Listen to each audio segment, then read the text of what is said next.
Hello everyone, Raven of the Retro Dev here, and welcome back to another amazing DOS installs. We are going to be installing Alone in the Dark. Now, for those of you that don't know anything at all about this game, Alone in the Dark, this is the original one from 1992. Well, technically this is a CD-ROM version, so it's probably from like 94, but the original came out in 92, and you could play it. It had a floppy and later a CD version. Which actually is not this one. There was a different one, I think. But basically, Alone in the Dark is the game that would inspire Resident Evil. And we're actually going to do a Let's Play, which, you know, by the time you're watching this video, a few hours after this video goes live, you should actually see the first Alone in the Dark video. I want to make it an every Sunday sort of event. I'm not going to do any guides or anything. We're going to go in blind and play it the way it was meant to be played, which means it's going to be a lot of episodes. But anyway, back to this DOS install.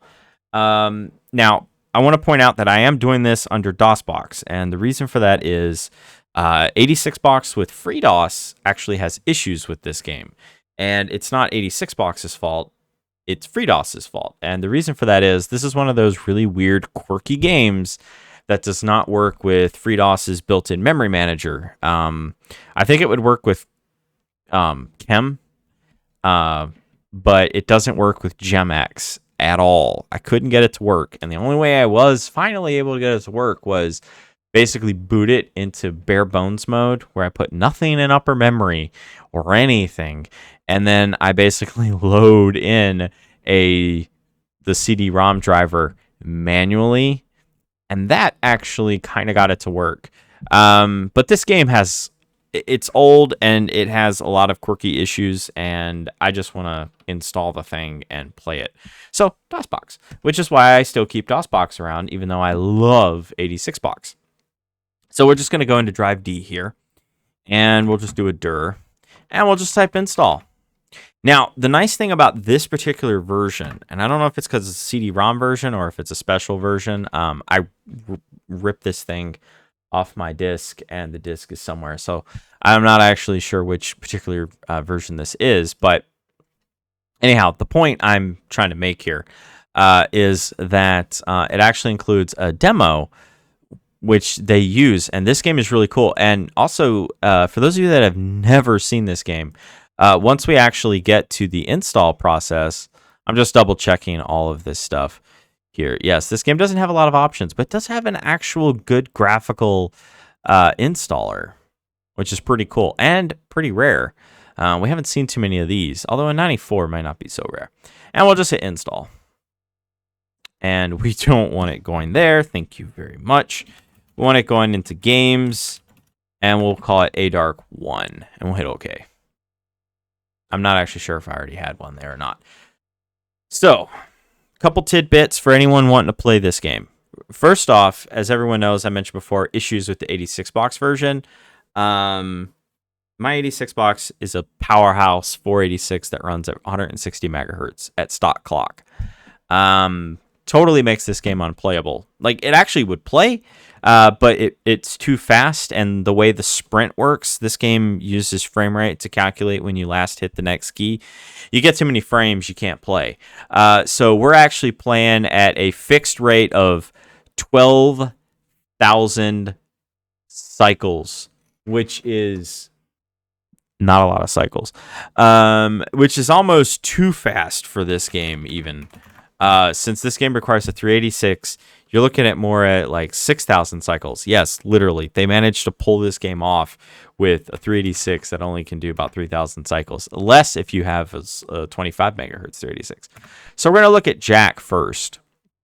And Jack is rather interesting. We're not going to read any of this. But this is a 3D game. I mean, running on a 386, this is crazy. I mean, look at this. Like this is on a 386. Like, this is nuts. That they were able to, you know, pull this off is just crazy. Okay, we're stuck. Now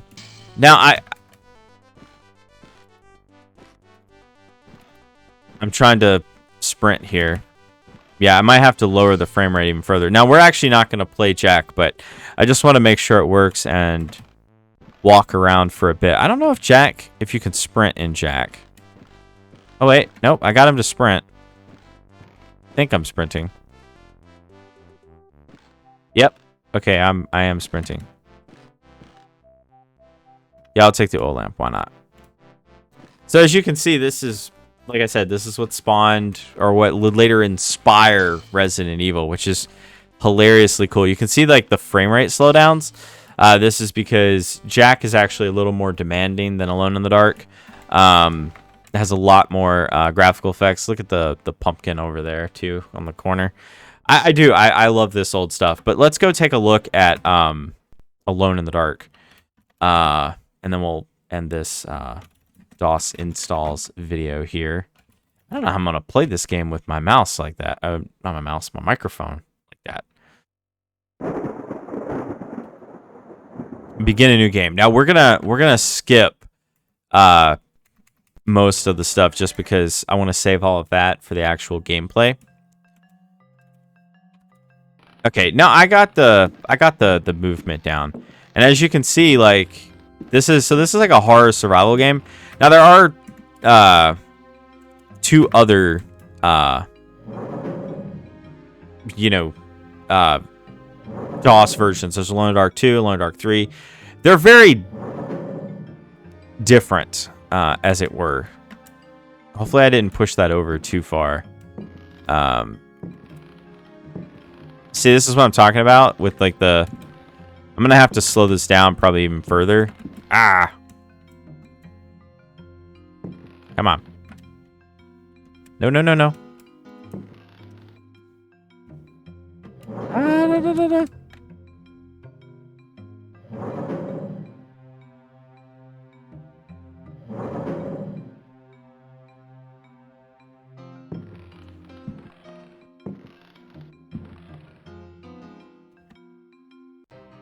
All right, and then we'll do a nice search, and we'll just open this bad boy up. And we get the rifle, and we'll take the rifle. Okay, broke the... Yeah, there you go. So, like I said, we'll actually do a proper, gameplay of this. But we survived the opening, and that's... I have played a little bit of this game, but, yeah. We'll definitely do it. But, yeah, learning how to run is pretty good. I mean... sure, this didn't, run, I think it ran at like 30 FPS or 25 or something. It wasn't like super great. But I mean, this is crazy. I mean, on a 486, this thing runs at like 72 frames, I think is what it caps out at. I mean, that's just crazy. But you can't sprint. And there are a couple parts in this game where you actually need to be able to sprint in order to survive. So, yeah, I mean, it's just wild that they managed to get this working. I mean, of course, it is pre-rendered backgrounds and stuff. It's so loud. Gonna have to adjust that. Anyhow, that's that. And I will see you guys in the next one. You guys take care. Have a lovely day. Don't forget to like, share, and subscribe, and hit that bell.